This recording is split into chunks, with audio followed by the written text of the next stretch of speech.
welcome to Mike's Basement. Today we're going to take a look at a relatively new ship that has been put out into the public test universe. A very renowned and, well, a ship that has been talked quite a bit about and created several kind of different memes and all kind of different things. I am of course talking about the Anvil Carrack. The Carrack. And if you have followed the Star Citizen universe just a little bit, you would know that the Carrack has been used quite a bit. The gibboning has started and all those things. So today I'm going to give you sort of not a review of sorts, but more like an early view of how the Carrack looks and what it is. First of all, as you can see here, this is a pretty big ship. It is not in the same order of size like the 890 Jump, but it is a big ship. You can see if I go over to one of the feet over here and then turn around and show you myself like that. Yeah, I'm a I'm a beautiful guy. It is quite big, as you can see here. The one landing gear is almost as tall as me. So from the outside, it is a relatively, I would say, actually quite a beautiful ship. The way these, you're going to see that when I take off, the way these landing gear works is that the landing gear is sort of retracted up in this hole here, and then this entire arm is rotated around itself.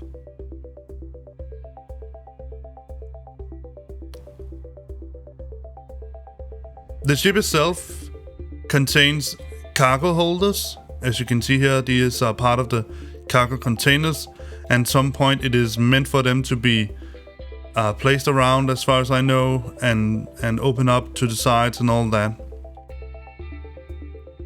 The front parking feet here, or landing gear, as you can see, it is immensely big, but still not as big as the 890 Jump. Size-wise, it is around 120 meters long, so it's somewhere between the 890 Jump and the Hammerhead, and also the Drake Caterpillar. As of now, and that is maybe one of the downsides of this ship here, the only real way to get in is to stand below this door here. And that is so one of the things that you need to be aware of. I actually found the place where you open the front door. It's hard to see because it's this little button assembly here that you press in order to open the gate. But apparently it doesn't work when the gate is open. This is the ship as you see it from the outside. The plan now is for me to take 3 other ships to compare it with, size-wise and internally. I'm going to take the ship that I have at the moment and that I'm very fond of, the Drake Cutlass Black. Then I'm going to take a transport vessel that is the largest transport vessel in the medium range, the Freelancer Max. And finally, just to compare with something that has the same, roughly the same canopy shape of the cockpit, I'm going to compare it with the Constellation Andromeda, which I also have here in the public test universe. So I will see you in a bit in space. Okay, we are now out in space. I am in 0G mode, and as you can see, I have lined up the 4 ships that I'm talking about. So first we have what has become one of my favorite ships right now, the Cutlass Black. The reason why it is my favorite right now, or favorite in all its glory, is that it is, in my opinion, a very versatile ship. So I have placed several upgrades on this ship that I'm planning to do in the persistent universe. And also, I think that while people say that the design is not as beautiful or as elegant as some of the other ships, I actually like the design of the Black. It's of the Cutlass. It's a very rustic and simple design that I like. Let's take some numbers. I found these on the Hercule Star Citizen DPS calculator for the public test universe, so if you want to check these numbers out yourself, you can certainly do that. And these are only a subset of all the available numbers. Let me just remove the chat. I don't want to have all the I don't want to give all the numbers here because I don't think that they are really relevant. But the Cutlass Black, or Cuddy as it has been nicknamed, is 29 meters long, almost 30 meters long. Its top speed is 1,114 meters per second. It has a cargo capacity of 46 SCUs, and its shield capacity or shield hit points are 14,548. And as you can see here, compared to the ship next in line, the Freelancer Max, it is the smallest ship in the lineup. So let's take the Freelancer Max. Now, of course, I could have taken the Freelancer. In some instances, it might have been a more reasonable comparison, but now it was the Max that I had, because I also think that compared to the Carrack and the Connie, the Constellation Andromeda, the Freelancer seems to be the most competitive choice. So it's a little bit bigger, but let's take the numbers nonetheless. So the Freelancer Max is 38 meters long. It has a top speed of 1,005 meters per second, cargo capacity of 122, and shield capacity or shield hit point at 43,752. The numbers for the Constellation Andromeda are almost the same, except that it has a little less cargo and it is almost twice as long. So the numbers here are 61 meters long, 911 meters per second top speed, so it's compared to these two, it's actually much slower. It has a cargo capacity of 96 SCUs, and the shield capacity is just like on the Max, 43,752. And now we come, as you can see, this is a relatively, let's just take a quick floater over it. It's a pretty big ship. It's not huge, but it's pretty big. Let's do the same with the other ships over here. Let's take the Freelancer. But you can certainly see that the Freelancer is almost half as long as the Constellation Andromeda, and the Cutlass Black is even less. It's 10 meters, roughly 10 meters smaller than the Freelancer Max. Here we go. Now, as you can see, I've done some upgrades on it. For example, I've upgraded the missiles that you have in here. Let me just show you. I have a bunch of different missiles that I've put in. Some of them they're all size 3. Some of them are heat seekers and some of them are electromagnetic. That's not really that much relevant here. Now we come to the big boy. So while I float over to the ship, the Carrack, let's take the numbers. The Carrack is 125 meters long, so it's more than twice the size of the Connie. Its top speed, and please hold on to your pantyhose here. It's 1236 meters per second. So this ship here, this big ship here, is faster than all of these 3 ships here. And more so, it is faster than most of the fighters we have in this game. Which I must honestly say I find to be a bit strange. Because it doesn't seem realistic that a ship this size would be this fast. Could be fast. Destroyers and even warships can be fast, but not this fast. Its cargo capacity is 456. So it is, as far as I know it right now, only rivaled by the Drake Caterpillar, which is a completely other ballpark regarding just about anything in this game. Its shield capacity is 188,861. Now, be mindful that all of these numbers are standard numbers. They can be upgraded. For instance, again, the Cutlass Black, I have upgraded that so it has a better shield generator that regens the shields more faster than the standard. So let's take a look inside the different ships. Let's start with the Cutlass Black. For the rest of the ships, except of course of the Carrack, I will only briefly go over them in the hangar just to get a quick overview of their interior. Now, one of the disadvantages of the Drake Cutlass, the Cutlass Black as we have here, the Cutty, is these side doors here. Now they are very interesting. They have openers on the outside so you can open them up. You can also go to the other side and open that up from the outside. But you can't really access them by any means in order to get inside.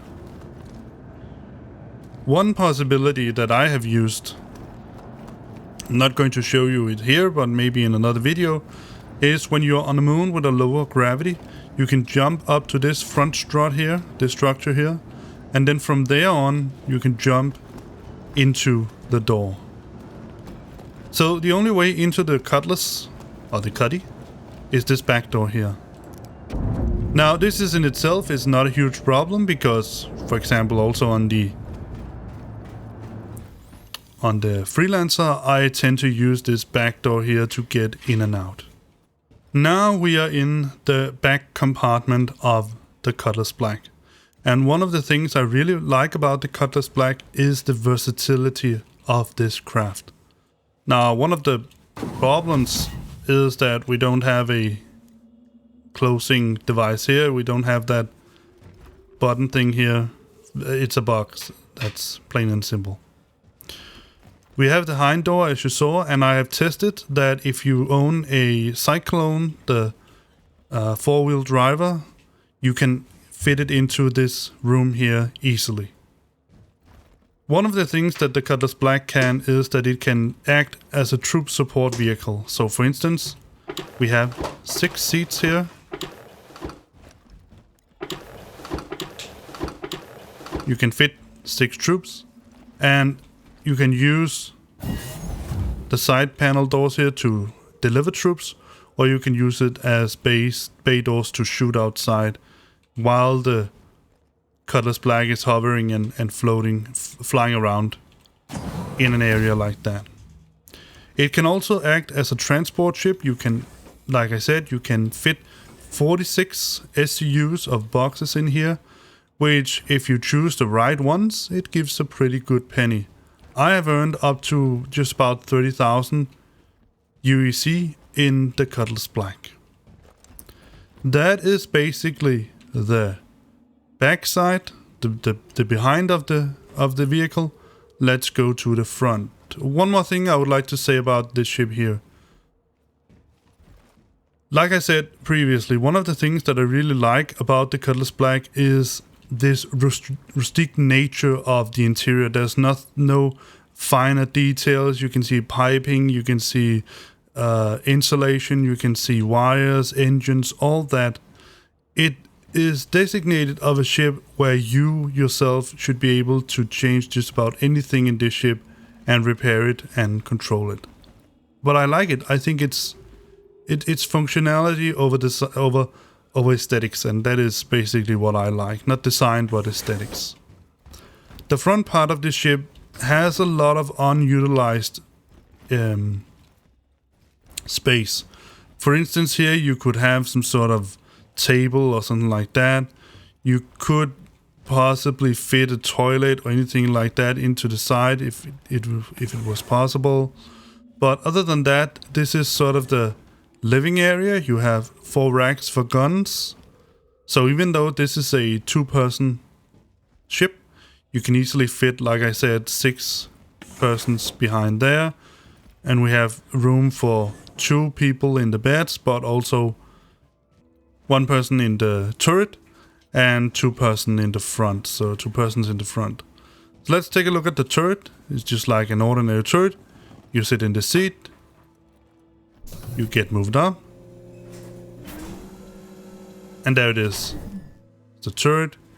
You have all the basic functionalities. You can turn it on.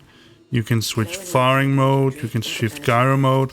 You can increase, reset, or decrease the sensitivity. Let's try to increase it. Like that.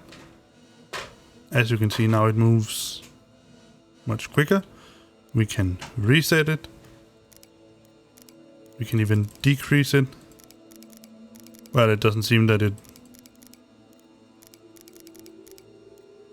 works as it should, but these are the options that you have. You have this window in front, you have the radar, and you have all that. Let's go out. Like I said, I'm not going to spend an extensive amount of time on these different ships.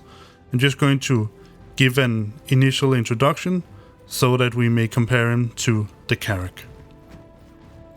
Like I said, one of the things that this Cutlass Black can work as is a ROI or radar intercept, RIO, radar intercept officer seating. So we have the pilot in the front and we have the radar intercept officer in the back. The radar intercept officer has 2 MFDs, a radar, and 2 support screens. The pilot also has 2 MFDs, but 4 support screens, a radar, and a little display to show very important information about radar logs and missiles and fire and all that. So this is basically the Cutlass Black, 2 beds, very simple, but in its simplicity, I actually find it to be a quite beautiful ship. Alright, next in line is the MISC Freelancer Max. Here is the Freelancer Max, and just like before, I'm going to take a quick gander of it from the outside. Let's first open the main bay door, like that. Now, contrary to the Cutlass Black, the Cutty, the Freelancer actually has 2 ways into the ship. There's also a side door here, so let's try to take that and see if it works. Because this way in can sometimes be buggy, and you can end up in the side of the ship jumping around like a crazy. It worked this time. The Cutlass Black has toilet and bath area here, and it has a cupboard with some microwave, everything you actually need to survive. You have cups, you have a little oven, I suppose it is, and some water dispensers. Then we have the first cargo bay here. Here you can store, I think it's 3 in the top, so it's 6, it's 12 boxes here, SCUs. And then we have the big cargo room here, where all the boxes will be stored inside this wide area here. Like I said before, the Max can hold 122 SCUs. The turret is a little bit different than the Cutlass Black. You call the chair down, Then you go up.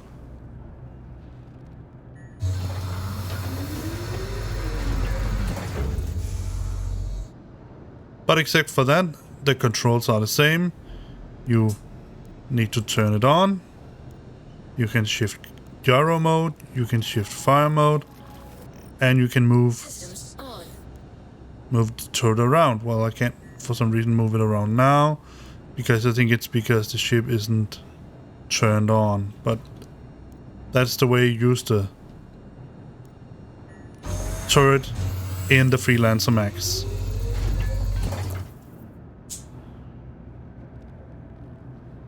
Let me just close up the back door here so nobody will come and steal it or enter it.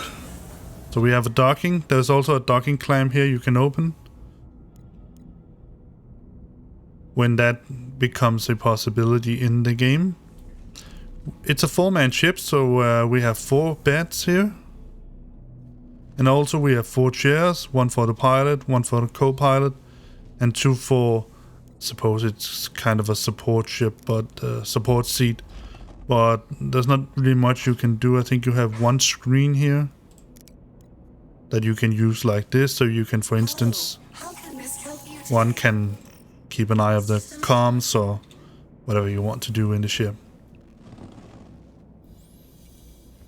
And the pilot seat, and we haven't turned on the engines, so I'm not going to do that either. So that's basically the cockpit of the Freelancer Max. The only difference I would say is, let me just show you, that the view from the Freelancer Max, it's much more obscured than it is from the Cutlass Black, for instance. Alright, next in line, if I can get out.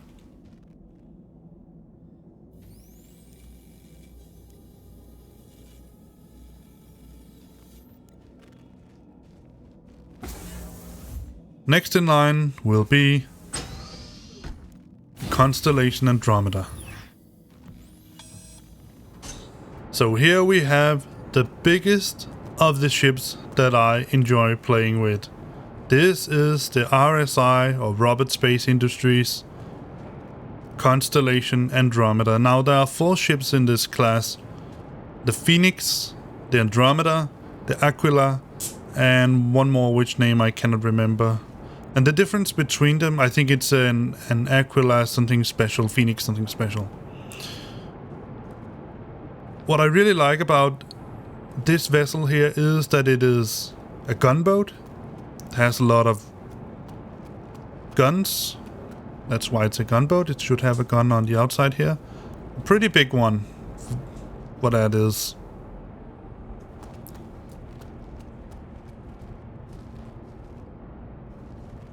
And it also has a gun up here on the top. It has a lot of missiles. You can see those little lanes right there. I can try to turn it on and then you can see the guns themselves. The only disadvantage, I would say, of the Constellation Andromeda, or the Constellation class at all, is that there's only one way from the ground into the ship. And that is via this elevator here.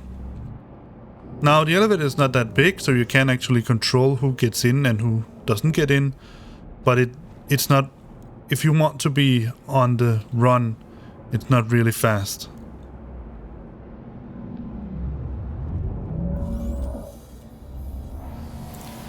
Just like the Cutlass Black, the Constellation Andromeda is a very dark ship when you don't have it turned on. So let's just turn on the power and get some more light in the ship.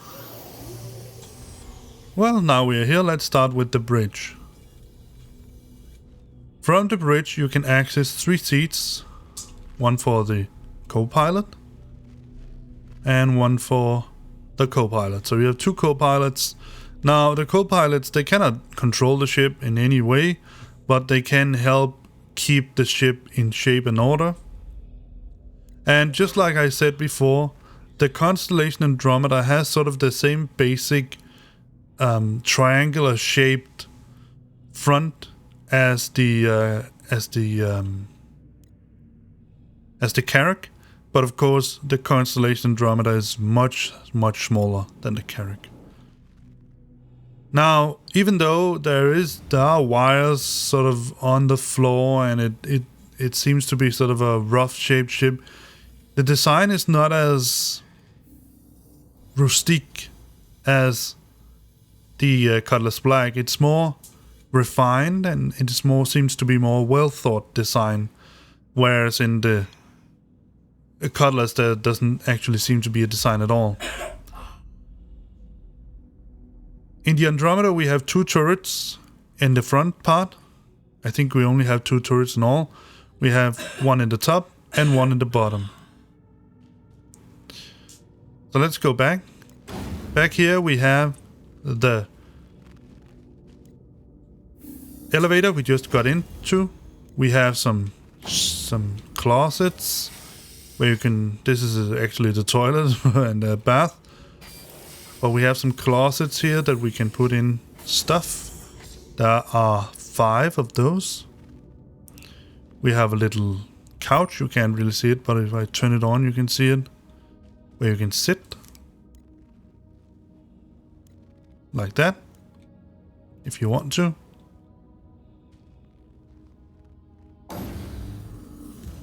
In here we don't really have anything. We have 4 beds, just like the... It seems that there's glass in front, but I'm not sure. I'm gonna try to lie down for a while into bed. No, there aren't any glass. But 4 beds, so it seems that the Constellation Andromeda, the Constellation class, just like the... Welcome to Roberts Space Industries. Thank you. Enjoy the ride. System check. So you have a little screen monitor that doesn't work right now. It seems that the Constellation Andromeda is thought of a ship for 4 people, just like the Constellation, just like the Freelancer Max. But in my opinion, it seems to be a little bit strange, because if you look at it, well, you can say, if I can get in, possibly not. Yeah, there we go. You can say that the pilot only needs 1 co-pilot, and then you can have 2 people manning the turrets. That is an option. But I'm not sure I would say that actually. And also you have 5 closets. Why would you want 5 closets for only 4 people? Well, nevertheless, let's move on. Here we have the storage area. And one of the really cool things about the storage area is that you can move it up and down. It's actually also an elevator. Let me just see if I can get it to open. Like that.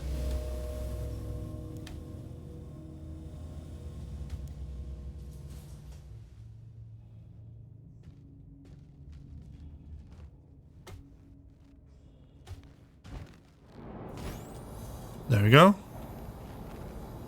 Now, the only disadvantage is that I haven't really found... Is it here? There needs to be some sort of way to get this elevator up again from the elevator itself, but it doesn't really seem like there is it anywhere. I haven't found it yet.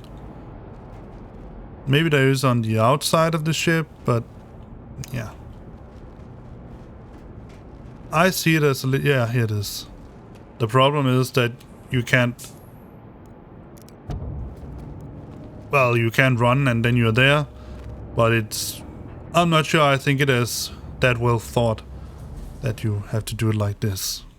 But nevertheless, in general, I would say that think that the Constellation Andromeda is a really well designed ship, and I really like the interior. Especially this part here where you can see all the missiles you have on rack. I think it's so cool that you can see them here. And you can see them also on the other side. And these of course are the stored missiles. Let me see if you can see it through the airlock here. Yeah, there they are.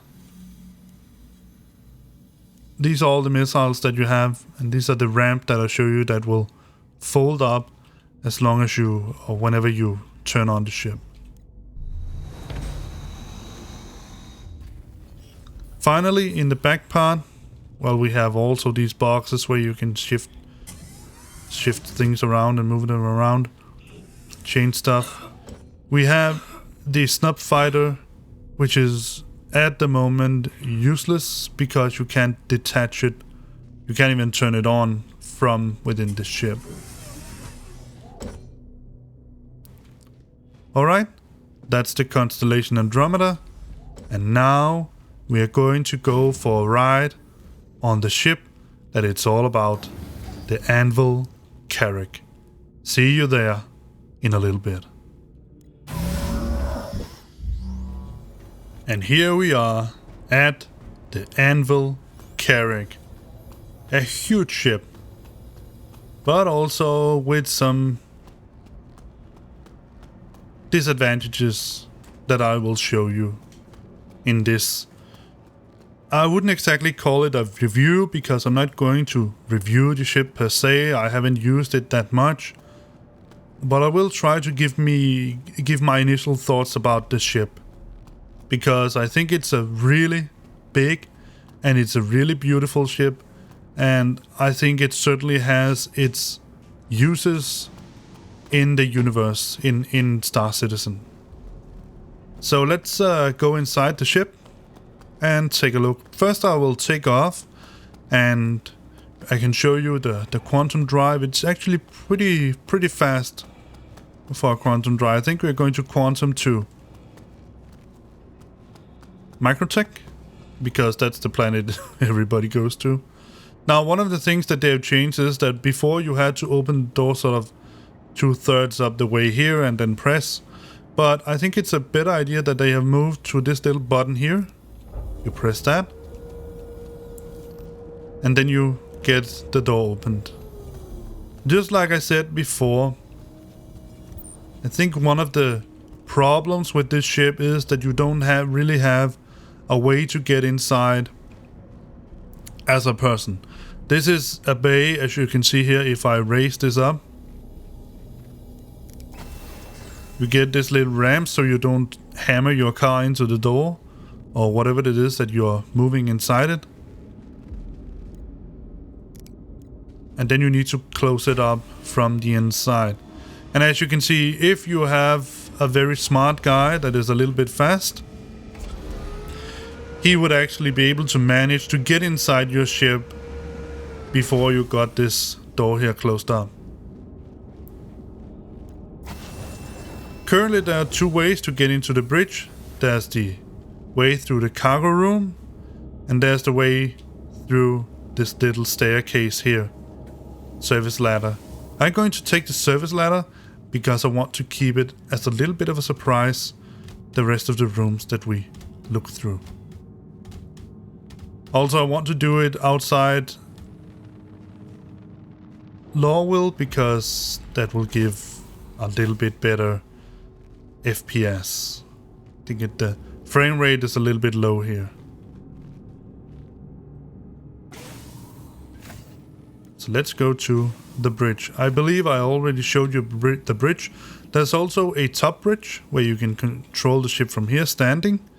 There are two support stations where you can... I haven't really figured out what they can do. I think this one over here is the turret control. Something blew up. And they are a bit difficult to get inside. But let's start up the ship and get underway so that other people might get their Carracks on as well. Anvil Aerospace, all systems online. So let's request for takeoff.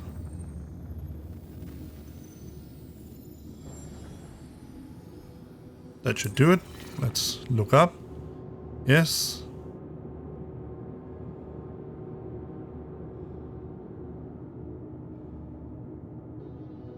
And let's see if we can take this bad boy out of the hangar. Takeoff complete.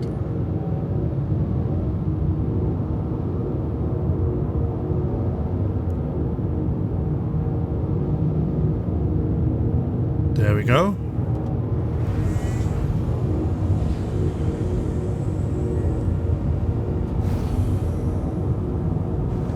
Landing gear raised.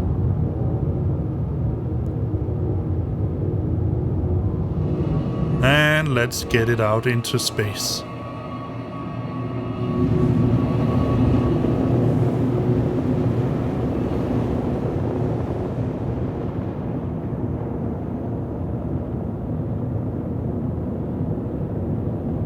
And while we are on our way out of the atmosphere, I'm trying to set a course for Microtech. Now, one of the things that they had to do in this ship, and this is temporary, the ship, according to the numbers, have, I think it's 30,000 or 15,000, something like that. But the current drive that is on the Carrack, as you can see, it uses almost 5,000 quantities of quantum fuel, and that's a pretty big deal. So they have initially increased this number here because there were some problems with people shifting out the quantum drive. The quantum drive that is in the Carrack from the beginning is a pretty fast drive. It's a really big drive, so that is why it uses a lot of fuel. But one of the idea was to shift to a more fuel economic drive and then get some more mileage. So I'm going to use my phone to time how fast the drive is. It would seem that the server unfortunately crashed, or my game crashed, but now we are ready to take the travel to Microtech. I'm going to restart the clock, even though it seemed before my game crashed that we were interdicted. So let's spool up the drive and see how fast we can get at Microtech. 3, 2, 1, go.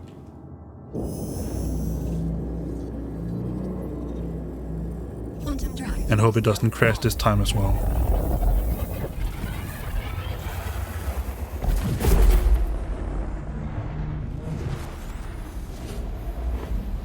Alright, so while we are on our way towards Microtech, let's take a look at the top and lower bridges. Now the top bridge here is definitely made for sort of an, I wouldn't call it planet-wise, but it's certainly made that you need to have much wider area to look at. You have screens up here for some of the personnel behind. You have the map station here that you can look at, and you also have these two support stations here. Let's go down and take a look at the lower bridge, and we can reach that by using that little elevator here. Now this is the bridge as we usually know it. We have co-pilot seat and another co-pilot seat, and then we have the pilot seat here.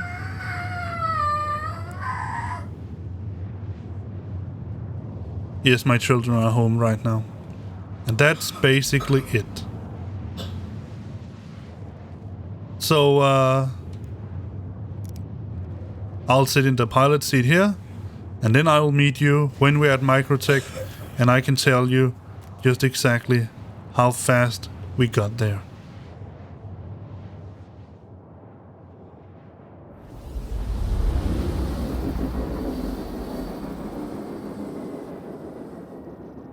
So we are almost at Microtech. Welcome back, by the way. Right now my watch says 4 minutes right now. I will stop it as soon as the computer has says quantum travel done, or whatever it says, quantum travel ended. I'll do it as best as I can. And let's try to evaluate some of the other things about this vessel here.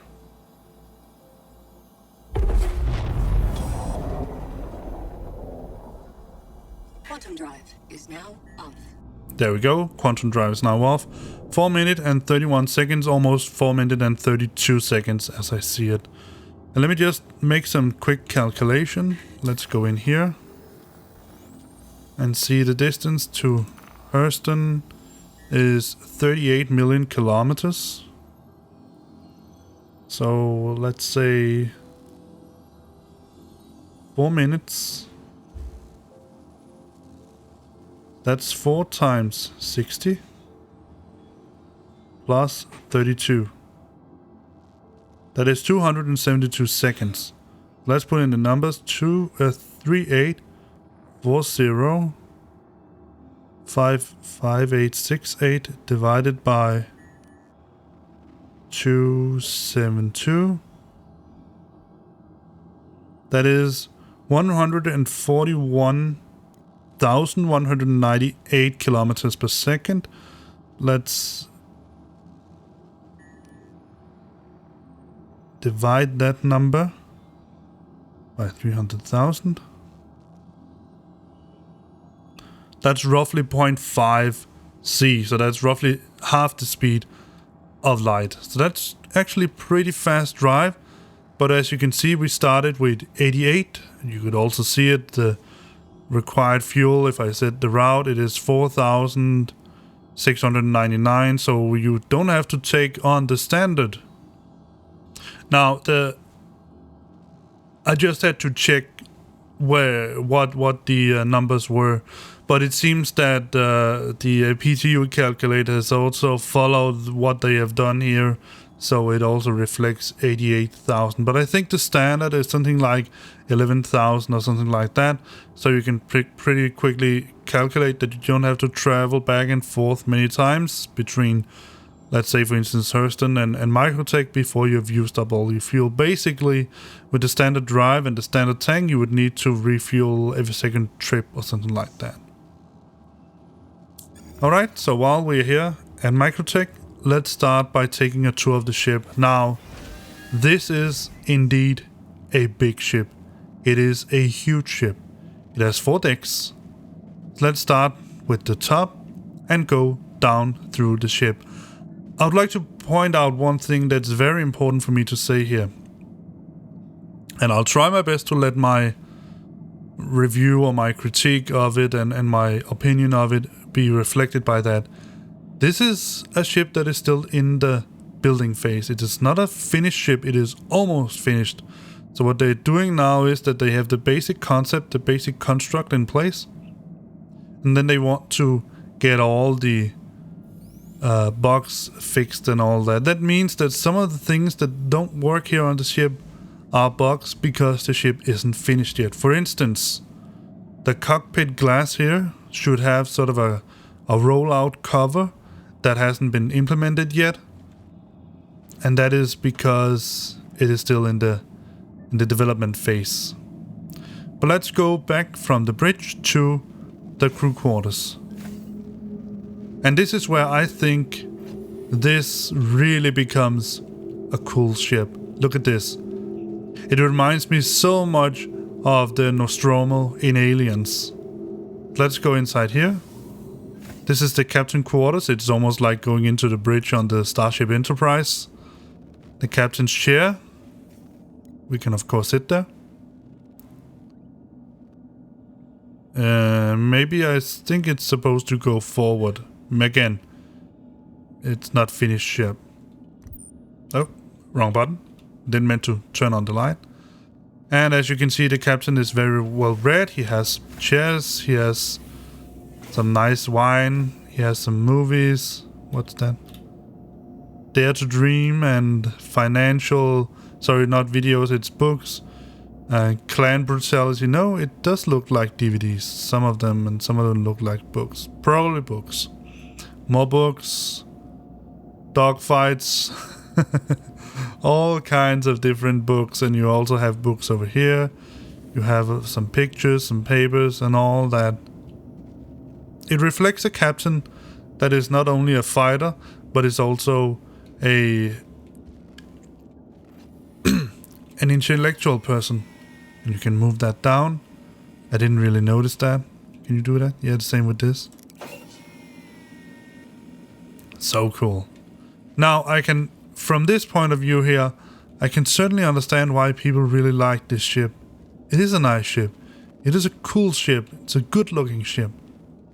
But like I'm going to show you in this part here, there are some troubles with it, even if when it's finished. So here's the captain's bed. Now, not very luxurious if you compare it to, for instance, the captain's bed in the 600i or the A90 Jump or something like that, but still nice. It's reflecting that this used to be a militarized vessel that were then later converted for civilian use. So this is the sort of the hindsight that you need to have when you look at this ship here and you compare it to other ships.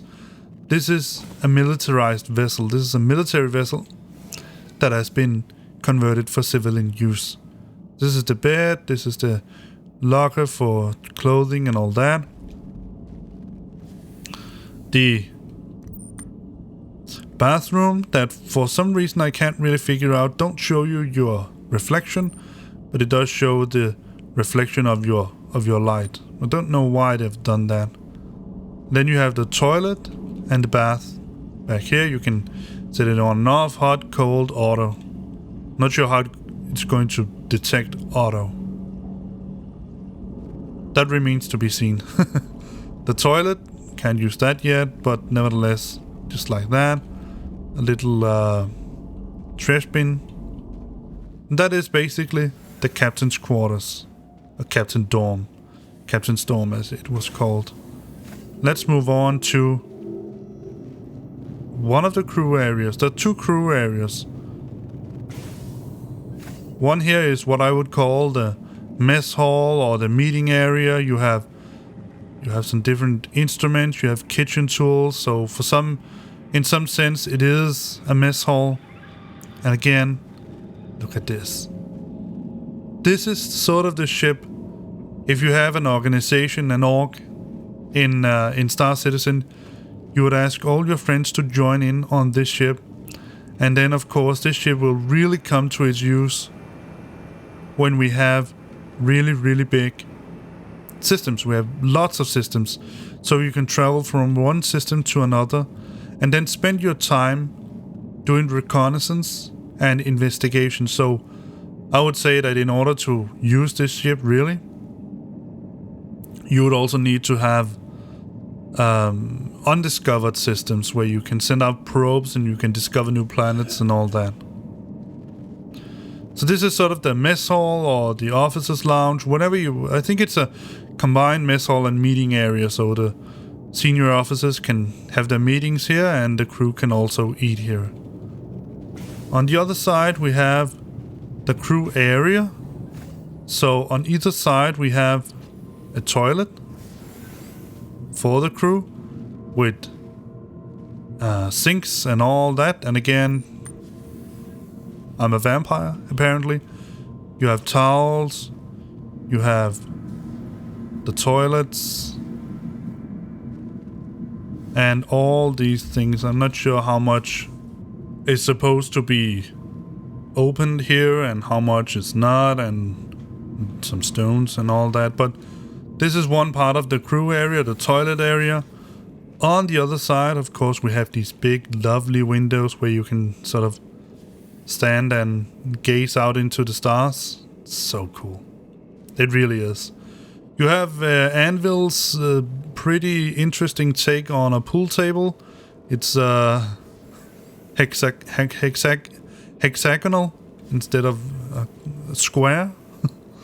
I'm not sure why, and you have what seems to be aluminium balls. You can't use them yet, and I'm not sure where you keep the racks for the pool table. Maybe up here? I'm not sure. There seems to be something to be able to be stored up here in some ways.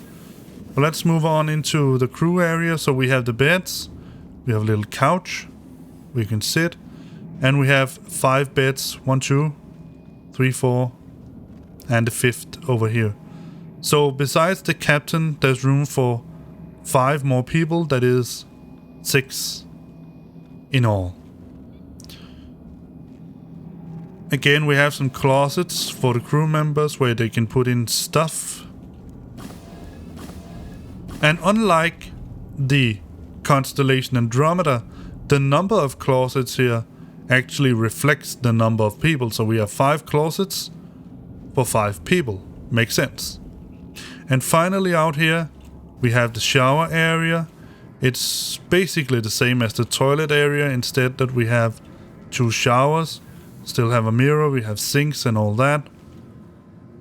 So 2 people can go on the toilet at the same time, 2 people can take a shower at the same time, but almost all of the crew should be able to brush their teeth and make ready for going to bed and sleeping. So that was the crew area. Let's go to one of the areas that I think my wife would be very interested in. She's a medical doctor, so of course the next area is the medical bay. Now what these are, I'm not sure. I think it's a decontamination system for some sorts. Here's the medical bay. We have 2 beds where you can lie down. If you have patients, you can put them here. You have plugs for oxygen and other stuff, just like in a real medical bay, medical bed. We have some closets, I'm not sure. No, they are not functional yet. And also here, there are some non-functional areas of the ship. We have a storage room where they store different plants and all that. You can use for possible for medicine. You have medicine storage, you have a laboratory, a microscope, you have gloves, latex gloves, you have lots of oxygen because you might need to give people some oxygen, and then you have some other storage thingies around here. These are, as far as I know it, for bags, hanging bags up, so even that is here. For now it's of course only for display. Here's the doctor's office. We have some computer screens, possibly for the scanner in here, the MR scanner. We have something for the engineer only. Again, we have oxygen tanks, we have a screen that's not functional. We have cupboards for storing medicine and all that. Another microscope and a little note that says door code 8340. So now I know that for the lower level. And that is basically the doctor's office. So that would be my wife if she wanted to play this game. And finally we have what this is the basic, the most important thing I would say in this area here. We can lie down on this scanner here. Now it's not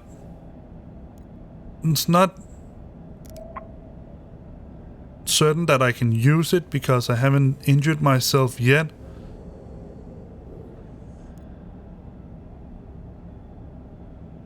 But you can see here we have clear as preferred ICU, intensive care unit. I love that.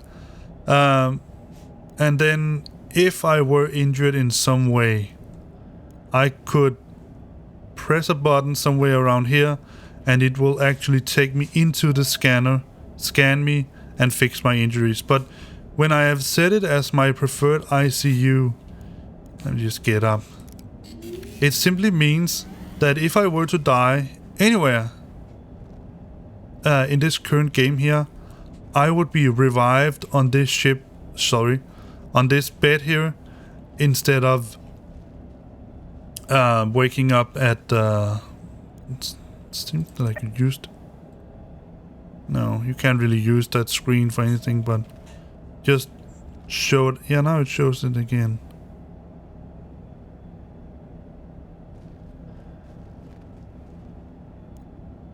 Oh, it's part of the... Alright. But when you are injured and you lie down on this bed, you can be pulled into the scanning machine and you can get your injuries fixed. That's all for the medical bay.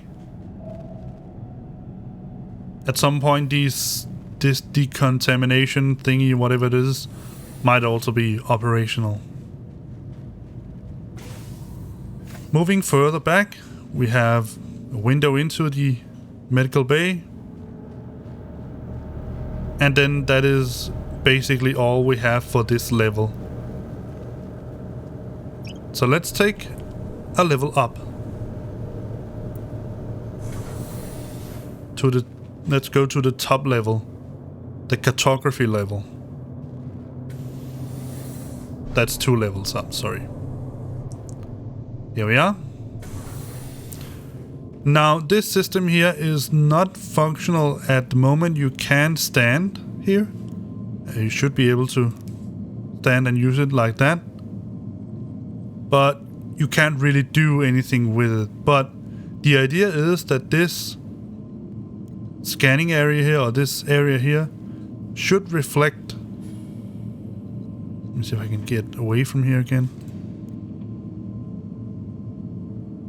There we go. Should reflect the system that you're currently in. So for instance, if this were microtech, it would show the planets, or perhaps the stars. Maybe it's not that detailed, but as I understand it, you should be able to zoom in and all that on this system that you're in. Since it doesn't have any real function yet other than being nice to look at, I will quickly move on. Here we have some doors for an escape pod and an airlock. So from here we can go out and do some EVA. I'm not going to do that very much because sometimes the ship has a tendency to despawn when you do that, and I don't want to despawn. So but this is basically where you can do EVA, and I think it's well thought because it's actually quite easy to get in and out from this area here. And down here we have the bay for the other ship that you can see in a little bit. And that is basically, as I see it, as I know it, all there is for this level. Now, and again, since this is a beta, or not a beta, but since this is a development version, this panel here is missing, but we can actually call the elevator by pressing around on it. Should be able to do that anyway. Yeah, that was. But it's a bit hard since you can't see it. Let's go to the technical deck.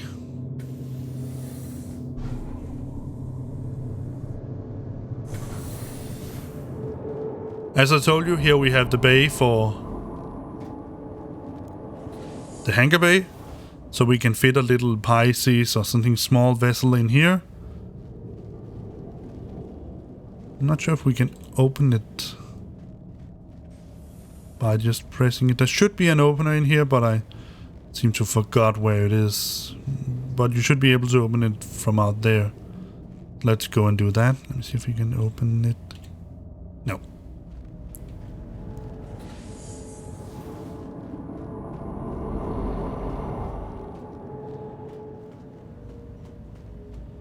But honestly also, there's not much to it.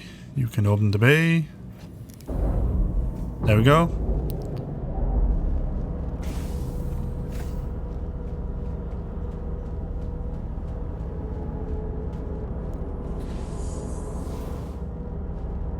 You got a nice view from here, but then you can land a little ship, go in through the door here.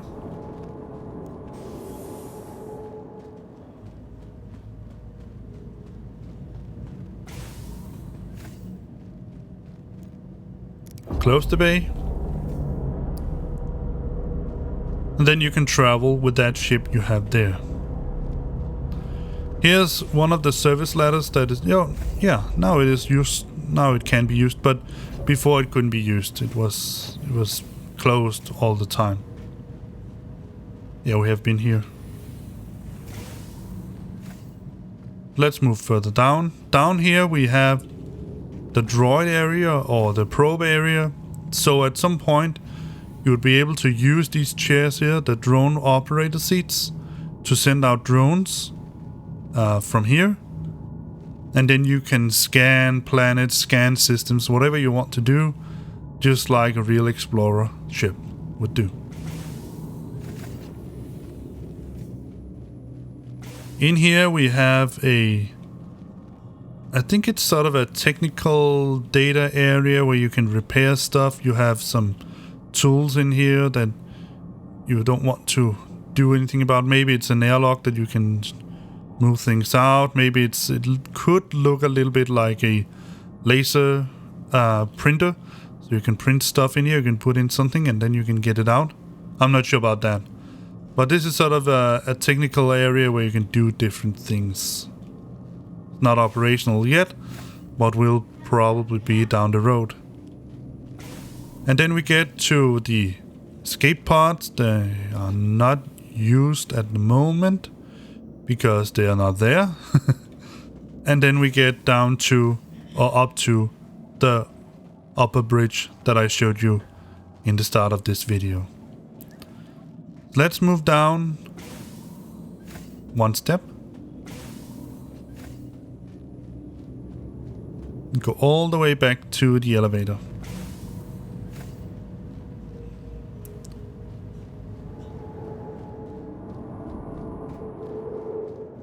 Here you can see the box that you can call it. And the final thing we're going to go to is the subdeck. Because we have already been at the... I think there's supposed to be more to the technical deck. Let me just take a look. No. Here we have the aft turret. There's nothing much to be said about that. You can get into it.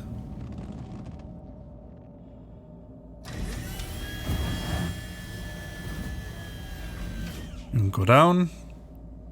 You can power it on. You can Anvil Aerospace change the sensitivity. You can shift fire mode, shift gyro mode, and you can fire away.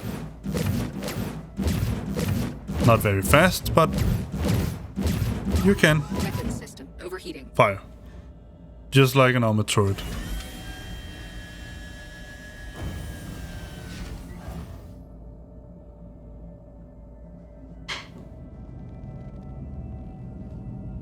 There we go. Let's go forward. Here we have the weapons locker, and we have some places where you should be able to put in the EVA suits. So when you want to go for an EVA walk, you would get the suits here, perhaps some armor, I'm not sure. But here you have the weapons locker, where you can put in a lot of weapons. Again, this is a former militarized military vessel that has been changed for civilian use. We have the elevator where we got in. We have more. Again, another weapons locker. Like that. EVA suit stands. And then we have the cargo compartment. And as you can see, you should be able to do something with it. But for now, we can't. But I think you should be able to open the side doors here, just like on the Caterpillar. I am honestly really not sure how they want to do this, but that will time will tell. We can take the elevator down to the cargo pod, and these cargo pods are the ones that you can see on the side of the ship that I showed you from the outside. Let's go up again. What could we do here? Yeah, we could call the elevator. Alright. Go to the catwalk. So in some ways, this is reminiscent of the way that the Caterpillar is also built up. You have a catwalk when you have cargo filled. The only difference is that the only way you can get back and forth here is using the catwalk. And then finally we have a docking collar. So you can go in here again, we have EVA suits, and then you can open it up. And if you wanted to do, you could take some EVA. It seems that it doesn't want to let me open it. And I'm not going to go out that way, but this is a docking collar, so you can get people in and out that way using EVA, whatever.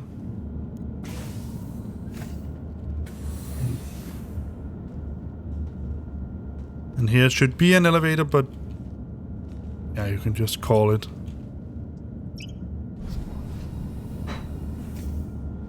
And then finally we have the cargo area where we started our journey, where we can store a pretty big car. You can definitely fit a Cyclone in here.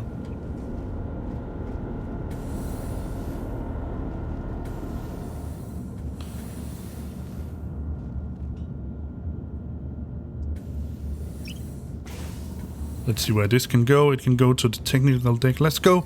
I think there's something I missed on the technical deck that I want to show you. Because we also have some side turrets. And they are pretty special compared to what other turrets do. Yeah, here we have the service ladder. Then we should have a door for the turrets somewhere around here. Let's go back to see if we can find engineering. Yeah. Starboard turret.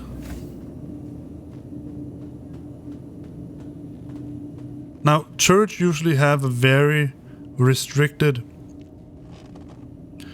viewpoint. So, for instance, the top turret can only see sort of 180 degrees above the ship. But these turrets here, Anvil Aerospace. All systems they can go online. from the front of the ship all the way up, around, all the way down. You can see we have the hind of the ship here. You can even shoot the ship itself, it should be. And you can go all the way down and you can look all the way out. So these turrets here can fire on almost any target except, of course, the targets that are on the other side of the ship. Because, of course, the turrets can't shoot in through the ship.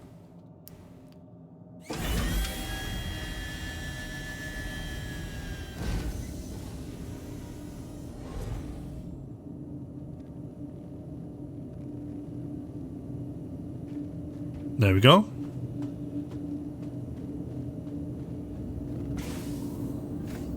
And here we have a view to the engineering area back there. That's basically sort of a middle through way that you can take. So here's the engineering area. You have the big engines here. You can't really do much back here. There are some stuff that I think you should be able to change at some point. Let's take the ladder down. Like that. And as you can see here, we have some doors that you can open. I'm pretty sure that this should be, for example, the bearing. I'm not sure whether that is a shield generator, whatever it is, but these are some of the things that you should be able to change and look at. For instance, here we have the life support.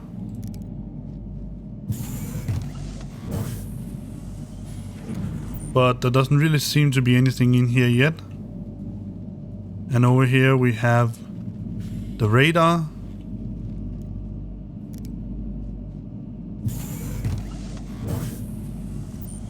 And again, there seems to be really nothing here. Out here we have the fuel tanks. We can't do anything about it yet.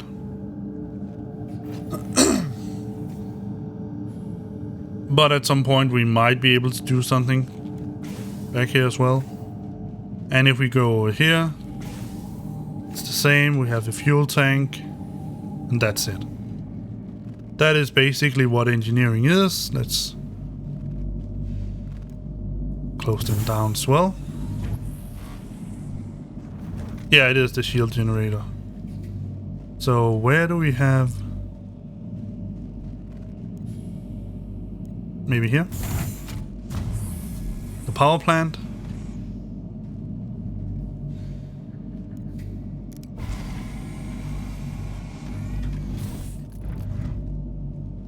We should hopefully have...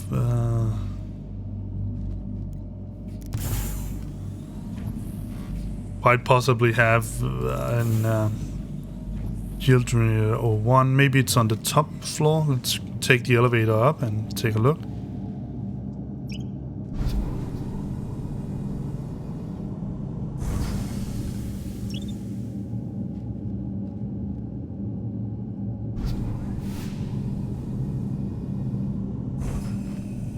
Perhaps there's something in here that I missed.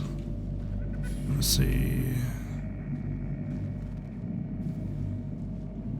Yeah, here we have the quantum jump drive. This is a Tarsus, but it should be reflected when you change the jump drive. It should be seen as a different drive in here.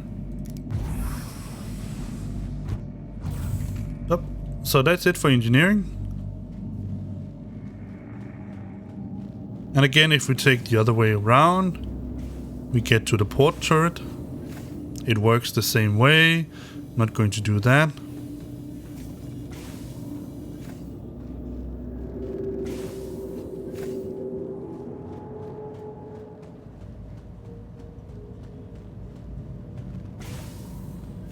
So I'll go up to the bridge and I'll meet you there. So let's take a look at, besides this being a very big and very cool ship, what are some of the advantages and what are the disadvantages of the ship? Well, it's definitely an advantage that you have a very fast shield, very fast generating shield. Let me just show you. I turn off the shield. Weapons offline. Shields charging. Shields full. Shields offline. Weapons online. Now you can see it's rapidly decreasing all the way down. Now, for instance, if you turn on the what's it called, the Freelancer, the Freelancer Max, it will take roughly sort of a half a minute to a minute before the shields are fully generated. Look at this. Shields online.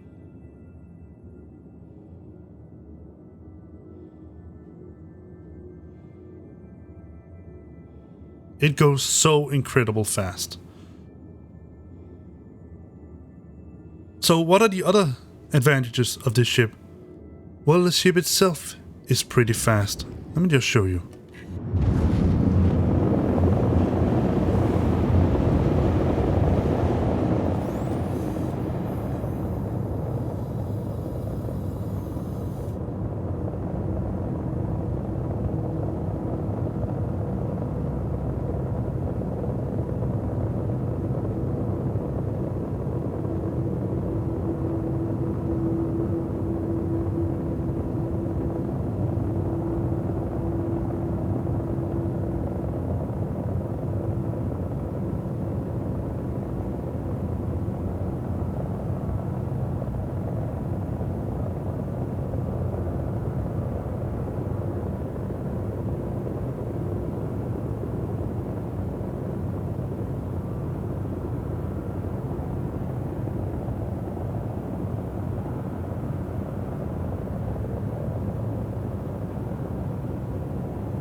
There we surpassed the speed of the Cutlass Black. And now we are 1,236 meters per second. This is fast. This is really fast. This is faster than most of the fighters that we have here in Star Citizen. And in my opinion, I must honestly say it's too fast. I really think that this ship has an engine that makes it way too fast. I would argue that its velocity should be somewhere in the vicinity, the area of something like, for instance, the Hammerhead. It's 1,000 meters per second. So that most of the fighters that we have and the smaller vessels, the medium vessels, would be faster than the Carrack, but possibly some of the larger vessels, for instance the 890 Jump, perhaps even the 600I, they are slower. That would for me make more sense that we have this very special vessel here, the Carrack, that is so fast, so incredible fast. Now you could argue that this ship of course is a military vessel, so of course it needs to be fast. It is sort of a well-sized gunboat. It's a pretty big ship. For the maneuverability, well, it does reflect that it's a big ship. and it should. It's a bit sluggish in the controls. If you let go of the controls, you can see that it takes time for it to reset itself. And also if you make a quick change in the direction, you can see that the change in direction of movement is relatively slow. It's slowy. And like I said, that is also the way it should be. This shouldn't be a fighter ship or a really fast ship. It should be relatively slow to maneuver around. It's a big ship, and with that kind of velocity, 1236, it should take some time for it to move around. So these are, of course, the incredible big advantages of the Carrack. What are the disadvantages? Well, first of all, like I said, it is a big ship. It is sluggish to move around, and it's really hard to land near outposts or anything like that. If you compare it, for instance, with something like the Caterpillar, which has more cargo space and also is easier to get landed somewhere. This is a big ship. But then again, the Carrack is not meant to be a cargo hauler. It's meant to be an investigation and exploration ship. That is why we have these extended crew quarters, and that is why we have all these different instruments in it, probes and all that. That is why we have all that in this ship. One other disadvantage of it, besides being just as sluggish as you would expect a big ship like this to be, is that it has no pilot weapons whatsoever. It doesn't carry any missiles, and you don't have any weapons that you can fire as a pilot yourself. So in essence, it is a ship that is very hard to use as a solo pilot. It is not meant to be it, but then again, neither is the Cutlass Black, the Freelancer, the Constellation Andromeda, or even the Hammerhead. But as far as I know, the Hammerhead does have missiles that the pilot can fire. Let's next we're going to take a look at how the Carrack behaves when we try to land it. So I will meet you at the surface.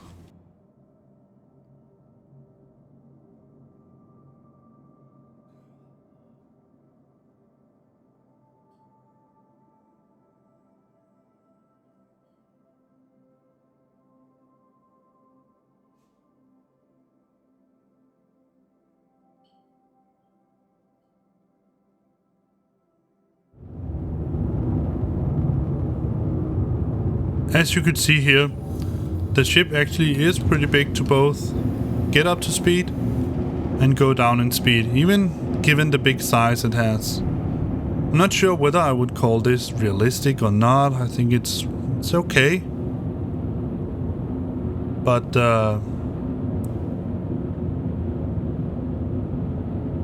I get why people think it's a nice ship. But I'm going to tell you what I think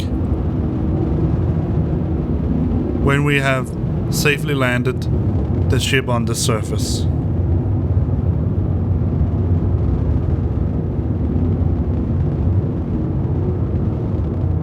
Right now we are definitely going through what seems to be a really thick cloud of something. Can't really see what is on the bottom of it. Maybe it's a lot of fog, I'm not sure.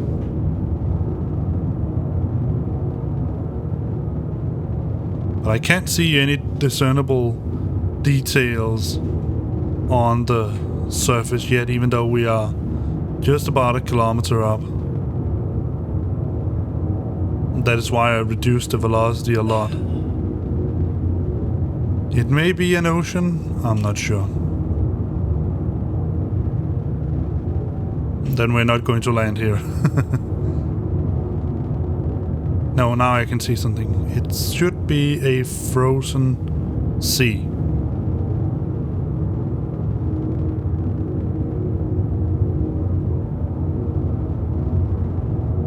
If not, we're just going to take the ship to the coastline and set it down there.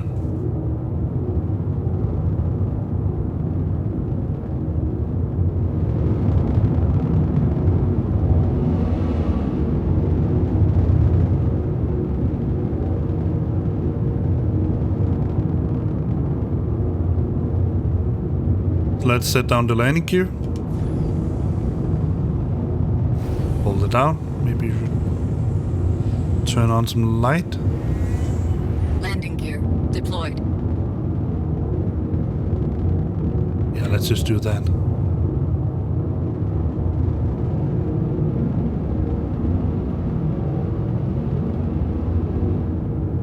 Now, I do know that there should be some frozen lakes here on Microtech, but I'm really not sure whether this is one of them.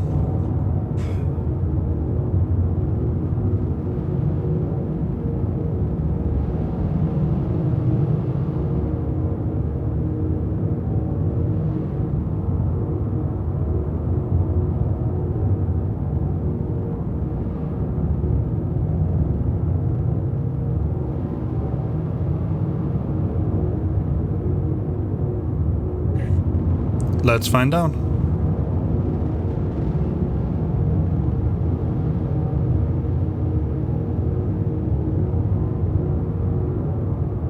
Landing complete.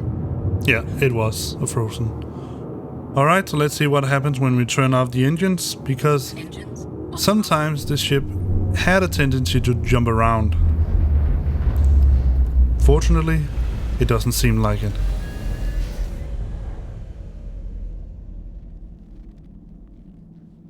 Let's hope that frozen lake can keep up.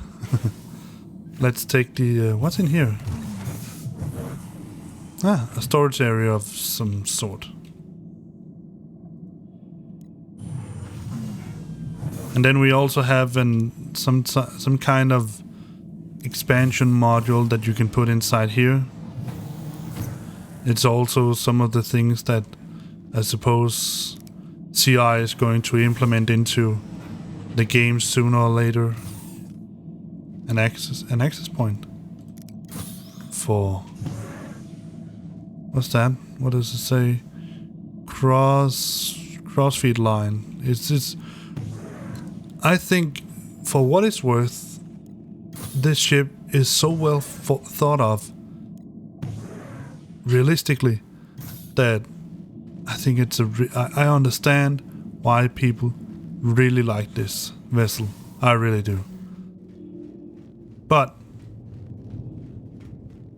I must also say, while we get on our way out, that cool as this ship may be, and I must admit, I do find it to be a cool ship. It is. I can only imagine living on a ship like this. Imagine whenever you log on into one of the beds here, and then you go out and you meet some of your friends, and then you go into the mess hall and you sit and discuss what you should do for the day and all those things. And you have different assignments. Some of you are pilots. One of you is captain.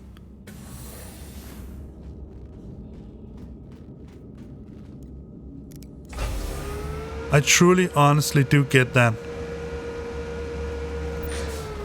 But as a single person ship, this is not something I would go for. Alright, so the ship landed here, and I must admit, it doesn't look like ice. So, if the ship is cheating me, and this is not ice, but water, then I will die, and then hopefully you will forgive me for dying on you. I will hopefully respawn inside the Carrack. If not, well, then we can take a little walk over to one of these icebergs that are nearby. But here goes nothing. I'm running. But I find it to be a bit annoying or a bit strange that I don't have any reflection of the light on the ice. That should be a part of the ice, right? But there you have it. The Anvil Carrack. Let's go over to this iceberg here. Oh, what a sound. Look at the clouds. I've said this so many times, but I will say it one more time. This is why I love this game.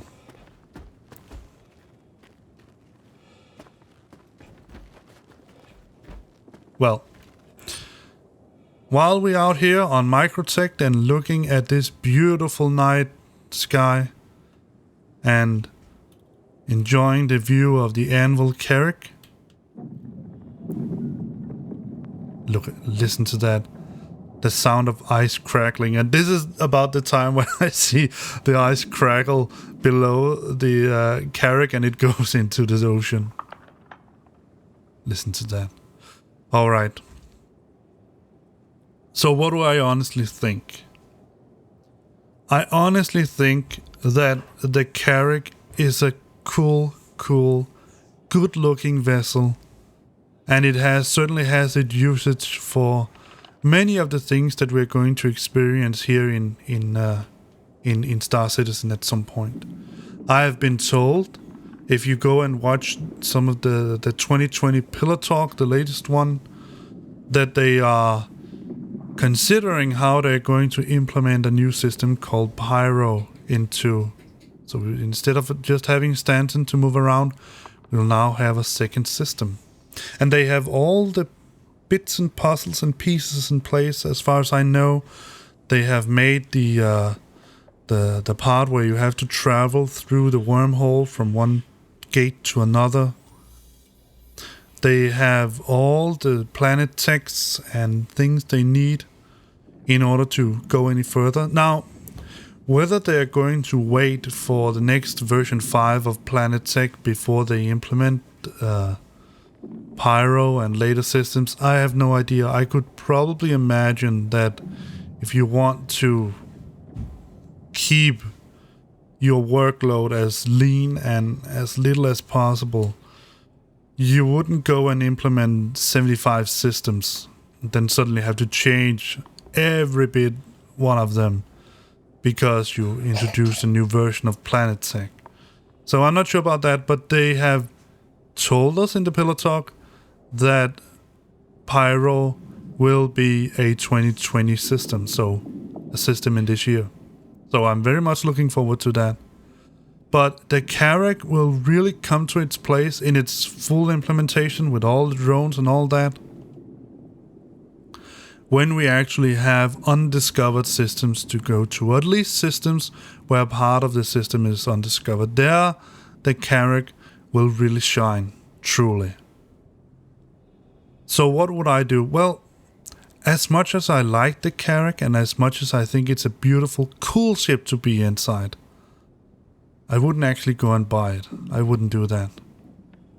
I've gone from the RSI Aurora MR to the Avenger Titan and now to the Cutlass Black. And as I see it, the Cutlass Black actually fits all my needs. It really does. It is to some extent a fighter. You can use it for fighting. You can install a lot of missiles and pretty powerful weapons. It has a turret. It has an extra seat, so you can bring additional people aboard. But you can also drive it, if you will, just by yourself. Now, the competitors in my world, and that is why I've chose to compare the Carrack with them, it's the Freelancer or the Freelancer Max and the Constellation Andromeda. These are the ships that I would consider perhaps not buying, but at least get in the game in some way, earn up to it. Now I know it's a long way to go, 2.5, 3 million, 4 million. That's a lot of boxes you have to deliver in order to get there. And I might consider upgrading my Cutlass Black to, say, the Freelancer or something like that. But I must also admit that I really enjoy the Cutlass Black. So, what is my final say about the Anvil Carrack? My final say is that the Anvil Carrack is a really cool ship. It's a huge ship, it's a big ship, it's a cool ship. It's a well-designed ship with a lovely interior. An interior that when you go through the ship, you can sense what its purpose is. It's not like some other ships where you move around in it and it just seems that they have slapped some beds in there and that stuff. The Anvil Carrack truly shows what it's designed for, but you can also see from it why it's supposed to be a military vessel in its earlier career, and then it has been made to a civilian vessel down the line. You can sense that. And there are two versions of the Carrack. There's the Carrack and the Carrack Expedition. I'm not sure what the difference between them are. I suppose it's just that you get the Carrack Expedition through the Expedition package. That is all I had to say about the Anvil Carrack. I hope that you have enjoyed this little review that I've made. Be aware that it's not really a final review because, like I said, the ship is still in the development phase and therefore we cannot really account on all the bugs and all the different pieces that are missing, and some of the gameplay features that seems a bit off, they could possibly be changed down the line. Nevertheless, I hope that you have enjoyed this video. If you have comments, then please put them in the comment section down below. It could be if you agree with me on the Carrack. You can also just say keep Carrack if you want to keep that going.